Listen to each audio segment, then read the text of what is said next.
the conversation. I am Peter Farino. I am Director of Tax Services at Henley & Partners, based in our UK office, and I'm delighted, absolutely delighted, to be joined by Managing Director of Private Clients from Singapore, Scott Moore. And Scott is an expert in all things Asia Pacific, and he'll be taking us on a world tour of Asia this event. Thank you, Peter. Good to be here. Great. So a little brief introduction to Henley & Partners. Many of you will already know us. We are the world's leader in investment residence and by investment citizenship. We have been in this industry for 25 years, and we've got now more than 60 offices around the world advising on 40 different investment migration options. We also advise more than 15 governments in how to structure their programs. And so far, we've advised over 25,000 individual clients. And for those governments, we've attracted more than $15 billion of foreign direct investment into their countries. We advise both the clients and the government, so we're uniquely positioned to take the feedback as to what individuals and high net worth individuals and entrepreneurs are looking for when we speak to the governments, and when governments are sort of looking at what people are looking for to go there, we can develop the programs in conjunction with what people need, whether it's a real estate based thing or climate change based investment program, or whether it's to develop capital markets. We can then look at what people are looking for around the world. In addition to the residency and citizenship advisory, where you need real estate to invest in the country, our real estate people can help you find somewhere. If you're looking at migrating your children to a school in a new country, we have Henley Education that can help you choose the right education for your children. And even when it comes to getting there, our concierge division can help you charter a jet or whatever you need to do to help you do that. Because it's moving countries is a complex process, as we all know, and everything we can do to make life easier for you is part of what we do. So this is our global presence. We're 60 offices around the world, and our aim is to be near where our clients are. So this is both where you're looking to move from or where you're looking to move to. There should be a Henley office near you which can help. Now, we've expanded that a lot over the last couple of years, and there's a lot more expansion to come this year. So just because there's not a dot on the map there doesn't mean there won't be one soon. And we have quite a positive growth platform for the next few months in terms of opening new offices in more countries where our clients need us. So let's have a little look about the wealth migration trends and why people are moving around the world. And as we've seen over the last 10, 15 years, more and more millionaires relocate internationally every year, apart from a couple of years when nobody went beyond the gate at the end of the garden. It's the largest wealth voluntary transfer of capital in modern history. And this year, we forecast 165,000 millionaires potentially could be relocating. And based on their numbers for the previous few years, these numbers continue to grow, and our activity levels continue to reinforce that. There are questions about how easy or difficult it is to track these numbers, and there's certainly been some questions in the newspapers trying to ask about these numbers and where they come from. But I think it's more people don't like to hear what they don't want to hear. They question the numbers. Right? No one's saying they're wrong. No one's saying that people aren't moving. It's a question of how accurate you can be. But directionally, if you're looking consistently year on year, I think the trends are what's most important there. And as we see, there are millionaires leaving the countries. I mean, the largest markets like China and India, where you have so many people, inevitably, as their firms globalize, people get to that point in their life where they want to live abroad, then they will always be a net outflow. The big interesting one here is the UK, because the changes to the tax status there over the last year or two, both for initially for foreign nationals that had lived there as non-domicile, but now also for wealthy UK nationals that are starting to feel the pressure to have their tax rates maybe going up. They will be are looking at in ever increasing numbers at where to go in the world. And where they're going to, the largest inbounds are places like the UAE, always no tax, always interesting. And of course, it's the crossroads where east meets west, and that makes it very attractive. The USA, just because it's such a large market, continues to attract people. And Italy and Switzerland, with their very friendly tax regimes, are also quite useful for people to have as part of their toolbox. And elsewhere, Saudi Arabia, a lot of millionaires have increased there. Some of that is locally generated. Some of it is people moving there because of the market options. Singapore, of course, because it's such an attractive city to live in. And at the bottom of there, you see Portugal and Greece also because they have specific programs to target high net worth people. Then they are very attractive. Now, Portugal's closed its preferential tax status, but it's still a highly attractive place to live for people in Europe. And the fastest growing wealth markets in the world, some countries, the percentage increase is very high, even in small countries. So you look at places like Montenegro or Malta or Costa Rica or Latvia, the numbers of millionaires moving there are significant in terms of local population. And we don't see that going to change anytime soon. So let's talk about tax systems. There are when we talk about residence by investment, residence and tax residence are two entirely different things. And this is where we always have to start these conversations. Many people know that, many people, it's always handy to remind them. The right to live in the country is a residence permit, but it's only once you live there that you potentially become tax resident. And tax residence is typically obtained by being in the country for more than half the year, or having your main home, or permanent home, or available accommodation in that country. Now, every country's definitions are subtly different, which does mean it's possible to be tax resident in more than one country.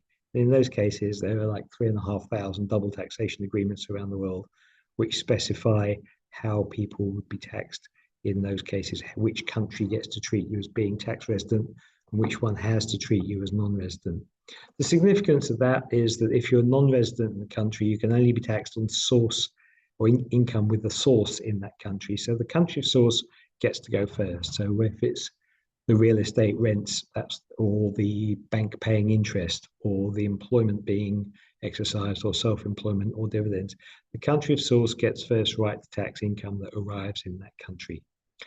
The country where the taxpayer is resident gets to go next, and the country of residence has the opportunity to tax everything, the worldwide income of its tax residents.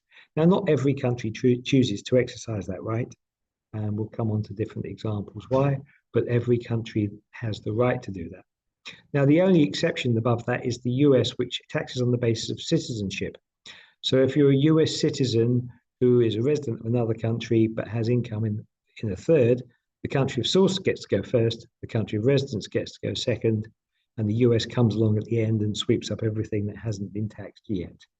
And that applies both to US citizens and green card holders. So which countries tax on which basis?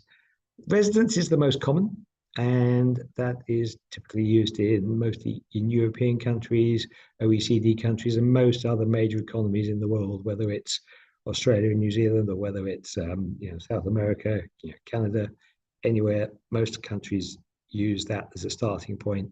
As we've already touched on, then citizenship is pretty unique to the US, and that's the layer above taxing on the basis of residence. Now, interestingly, some countries, particularly those that are great trading hubs, such as Singapore or Hong Kong or Panama and Costa Rica, where they, a small country in a large region, they will often tax on a territorial basis and say, base yourself there and only be taxed on what the income you actually generate there, and the income that you earn in other countries would not be taxed in that country.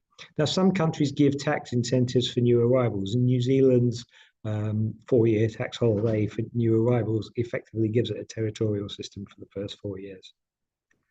Similar to that, countries may only, even within that subset, they may only tax money that you bring into the country. So if it's earned abroad, then it wouldn't be fully exempt. It would only be exempt if you don't bring it in and spend it. Malta and Cyprus have that kind of system, similar to the UK's old non-domicile remittance basis as well. So understanding where the country fits into that is always a key part of relocation. There are, of course, countries that don't have any income tax at all. UAE is one of them. Monaco and the Bahamas are others. Those countries get their tax revenues elsewhere, whether it's from sales taxes or corporate taxes, or in some cases oil. But some countries do have no income tax, and those are an important part of your toolkit as well when you're looking to relocate. Other countries have a lump sum tax or a flat amount of tax payable. Switzerland, Italy, and Greece are the big examples. These aren't going to be covered today because none of the APAC countries that we have that. But those are the different bases. So having considered the context, I'm going to hand you over to Scott. Scott's going to take you for a quick tour of Asia. We've grouped the countries, so rather than alphabetical order, we've got Australia and New Zealand together, we've got Hong Kong and Singapore together, and then we've got Malaysia and Thailand, because most people tend to look at comparison countries rather than in strict alphabetical order. So Scott's going to take you around those, and then I'm going to come back and talk about the tax, and then we'll have a little chat if we've got enough time at the end about Nauru, which is also a Pacific island, which has a very interesting new citizenship program. So Scott, without further ado, do you want to take us around the programs and then take us into a deep dive in Australia and New Zealand and onwards? Thank you. Thank you, Peter. Great to be speaking with all of you this evening where I'm based in Singapore. You can see on the screen a list of the main programs that we offer. At Henley, we have two types of clients, those that want to stay in their countries, but they want to get more flexibility, perhaps a plan B, more optionality, and more mobility. And then we have clients that actually want to relocate, and these would perhaps be more interested in the topic of taxation. As Peter mentioned, you generally do need to stay more than 183 days per year in a country to change your tax residence. So a large list, that doesn't mean that they're all necessarily attractive in the APAC region. We'll start by going through Australia. The Australia program has gone through quite a significant change of late. They have closed their significant investor visa, and what is in place is the National Innovation Visa. So this really focuses on very special profiles that are advantageous to Australian society. And if you have one of the profiles that the Australian government is looking for, then they will give you a permanent residence, which then you need to relocate to Australia within the next 2 or so years. And it doesn't actually require investment. So again, the profiles need to be quite senior. Most of the ones that we've been fielding are generally in fintech, but there are quite a few engineering needs as well. Moving on to New Zealand. New Zealand recently revamped their investor visa. Now there's two categories. There's growth at 5 million New Zealand dollars. That's about 2.8 million US. And there's the balance category at 10 million.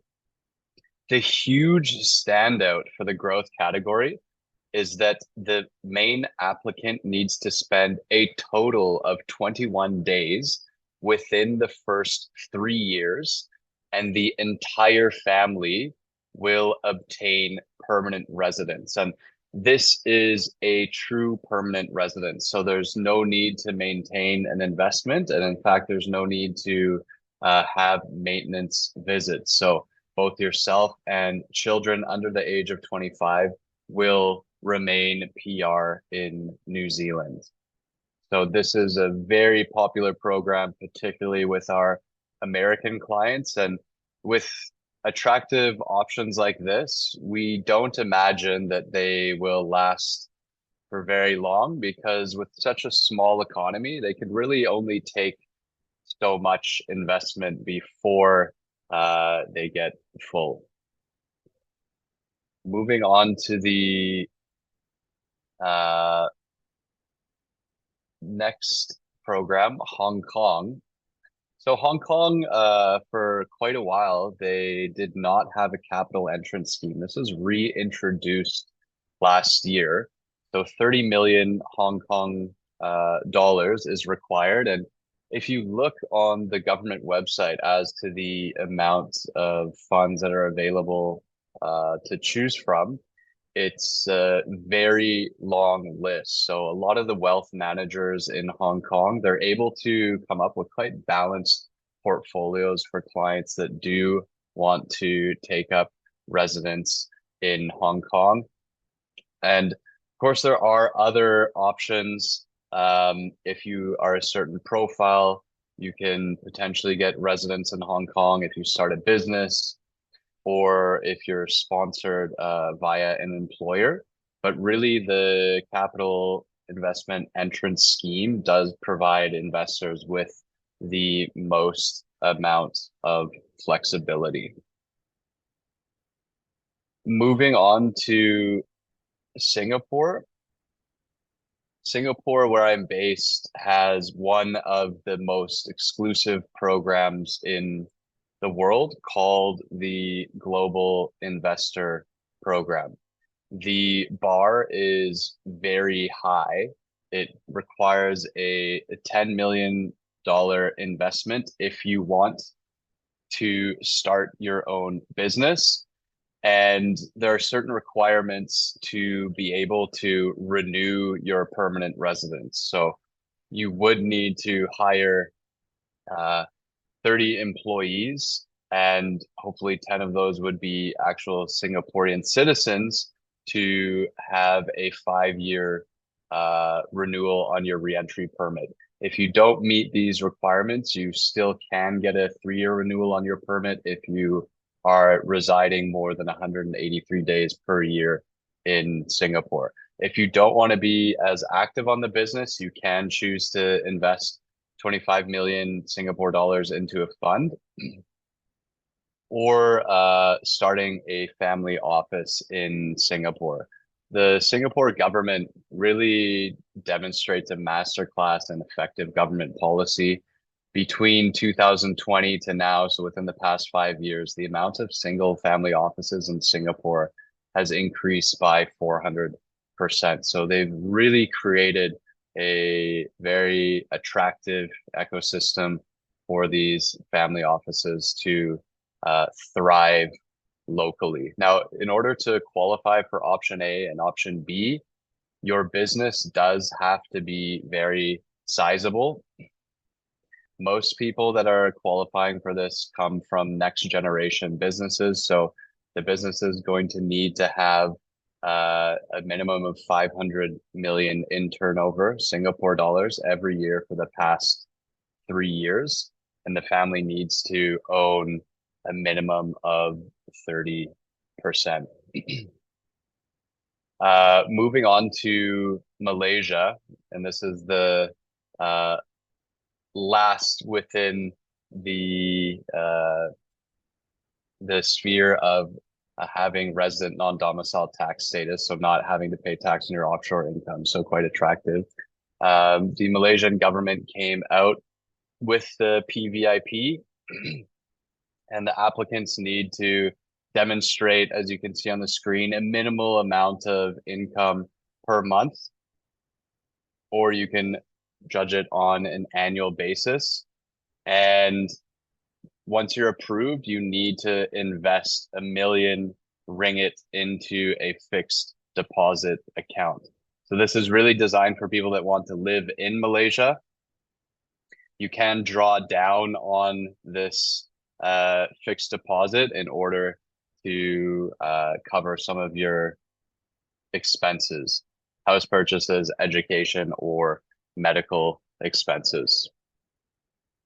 So Malaysia is quite a popular option, particularly for people that are in Singapore, that are perhaps looking at retiring in the region, but they're looking for potentially a lower cost alternative.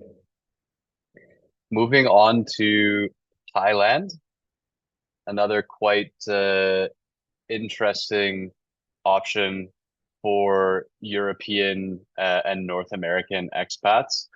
There's 2 options here. Firstly is the privilege card. You can view this as a membership.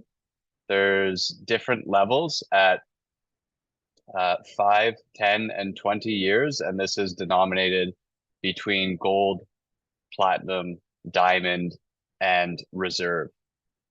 The most convenient thing about this visa is, of course, the application process is very quick and straightforward. You can be approved generally in less than 1 month. the visa will be attached to your passport at the airport when you land in Thailand. So any major airport, as soon as you arrive, you will be picked up at the gangway of the airplane and whisked to a private lounge where they will take care of the administrative work for you. You also have access to a concierge, which can help you. I think the most common thing our clients are using it for often is getting a driver's license. So just not dealing with the local bureaucracy, which can be difficult if you don't speak Thai.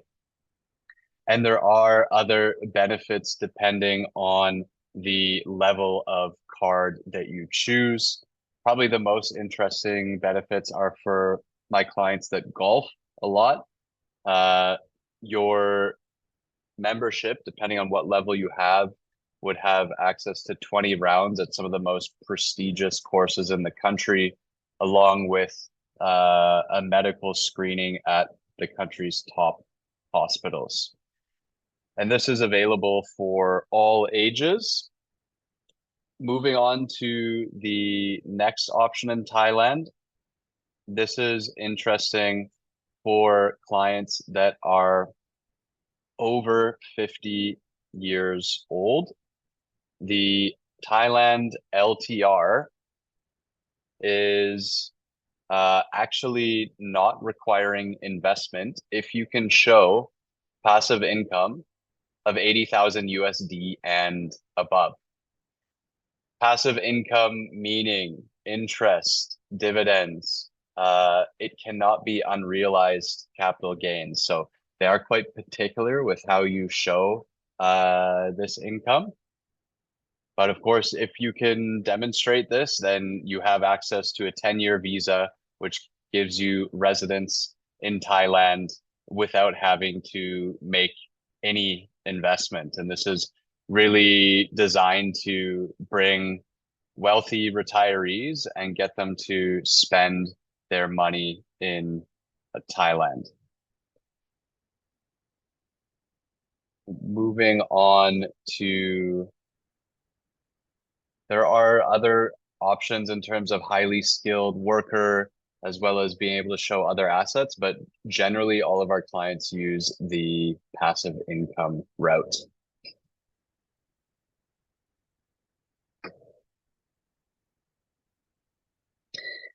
And I think from there, looking at now that we've wrapped up Thailand, Peter is going to go into the Asia Pacific tax summary between the countries that we have just discussed.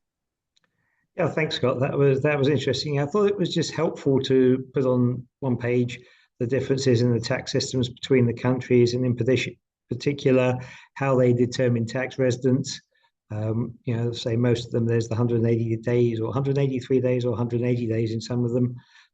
Some of them requiring a permanent home as well. But you see some countries have quite generous tax systems. Most of them don't have any inheritance tax. Most of them don't have any gift or donation or wealth, or none of them have any wealth tax or donation tax. And so they can all be quite attractive as part of your long-term relocation or financial strategy. Say Hong Kong and Singapore are territorial. Malaysia and Thailand have versions on that. New Zealand has a tax holiday for the first 4 years for foreign source income. Then afterwards, it is a pretty normal tax system with tax fund spending. And I think the difference with New Zealand is you can actually see whether the tax money is being spent compared to some countries. So that's those are the variations. So I think depending on what you're looking for, whether it's a plan B or somewhere to relocate to work from, somewhere to base your global business empire, or somewhere to retire, then between these six, there is probably something that could be of interest. And if you are interested in those, then of course Scott's your man to talk to take you through that, and I'll sort of come in and join the conversation if we want to talk about your tax situation. Now, while we're on the subject of Asia Pacific, we just want to take a couple of minutes to talk about a small island in the middle of the Pacific where we've been doing a lot of work recently. And I think, Scott, they granted their first passports last week, didn't they? Indeed, they did. Yeah, this is a really interesting program that Henley and Partners is the government concessionaire, and we helped Nauru design and release this program. It was launched just at the very end of last year, and it's the first of its kind, a climate resilience program. The proceeds from this citizenship by investment program, and I was lucky enough to meet with the Prime Minister when he was at our global conference in Singapore. They're needing to basically relocate all of the country's structures up to a higher elevation because of rising sea levels. The passport gives you access to key wealth centers such as Hong Kong, China, Singapore, South Korea, United Arab Emirates, and the United Kingdom. You can include your spouse as well as dependents. And the overall application process, as well as speed of approval, is really one of the most straightforward and fastest programs that is on offer today. In terms of the cost, this is done via a contribution. You can see here a single applicant would be 130,000 USD donation, 137,500 for a family of between 2 to 4, or 145,000 for a family of 5 or more members. And this is certainly proving to be a popular option on the entry level in terms of obtaining a second passport for yourself and your family. Of course, we are under the firm belief that it's always important to not put all your eggs in one basket. Having alternative residences and citizenships is crucial for wealth and succession planning in this day and age to hedge against global geopolitical instability and perhaps domestic instability with tax changes that may be brought about, as we have seen in the UK, which Peter touched on earlier with its absolutely massive exodus of high net worth individuals this year. Okay, yeah. Thanks, Scott. Yeah, I think it's an interesting option. Also, if you're interested in sort of doing your bit for climate resilience and helping out, then I think it's clearly a country with very specific need, and it's found this as a way of asking people to come to its aid and assistance. And I think it's in the top 60 in the passport index, which gives access to over 80 destinations. So for people with passports that aren't so easy to travel with, or ones that are politically controversial, a nice neutral, Pacific island with, it looks very pretty in the pictures. I'm not sure, I'm sure it's nice as well if you go there. I think it's, as Scott says, it's a good thing to have in your toolkit in this age of global uncertainty and global trends and transitions. So there's space for your questions and answers. I'm just having a little look in the Q&A box. I don't see too many here at the moment. So, and just looking at the list of participants there, then, hang on, suddenly one has appeared. How much were the Australian Innovation Visa cost? And they'd like to know more about the program. So, Scott. It's just, there's no investment required. It's actually just our professional fee. And it very much depends on your profile. So Peter will put up our contact later. Feel free to send me an email. We assess your profile before we would charge any fees. We would only move forward if we believe you would be successful. We'll actually put Scott's email up there straight away then, so you can, in real time, as we are talking there. So yep, so you can then send Scott your questions now. Which of these come closest to the benefits of the UAE Golden Visa? I suppose it depends. I suppose it depends which benefits you're thinking of. If you're thinking about the tax benefits of the UAE having no tax, I think Singapore and Hong Kong with their territorial tax system could be similar. If you're looking at in terms of the amount of residents, it depends. Yeah, so if whoever asked that question, if you could be a little more specific on which of the benefits you're thinking of, then that might help us give you a slightly better answer. Carl's just asked about the processing time for the Australian visa. Scott, what's Successful the applicants would take less than 8 months. less than 8 months? Table summarizing the country's regimes. Do we have one for the other global taxes? We have a few of them for the places where we do programs. We don't provide that information for every single country in the world because it would take us forever to catch up. But we do have similar tables for like Europe or the Caribbean or Asia Pacific. So the person who asked that wants to just send me a little email. There's my email address on there as well. I can then send you that straight back as well. Yep, so we can definitely do that. Can we share the slides? Yes, I think we do usually send that around. So yes, that will be no problem. Anyone that's registered, we can send a link. Could the Nauru passport lead to permanent residence in Australia? Is that, I think? No, Uh, no, it cannot. It's just every we'd say country's an got its own entry rules. Yeah. level.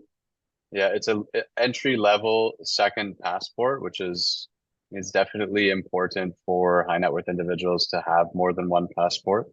And of course, the other added benefit is the climate donation to Nauru, which is probably the most climate affected country in the world. Yeah, I think just as a general principle, Scott, it's rare that by getting a passport in one country, it gives you a route to another passport in another country, even simpler, but it can at least open up your ability to travel much more.